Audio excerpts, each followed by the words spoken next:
Fan Noli ishte një nga liderët më të shquar të rilindjes kombëtare dhe një nga themeluesit e shtetit shqiptar. Ai ishte shkrimtar, poet dhe politikan i njohur, i cili dha një kontribut i jashtëzakonshëm për kulturën dhe diplomacinë shqiptare.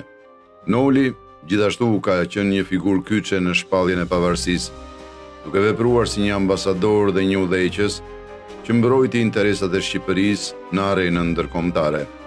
Ai njihet si themeluesi i Kishës Ortodokse Autoqefale Shqiptare, një akt që ndihmoi në forcimin e identitetit kombëtar dhe pavarësisë shpirtërore të shqiptarëve. 3 arsye pse quhet patriot i madh.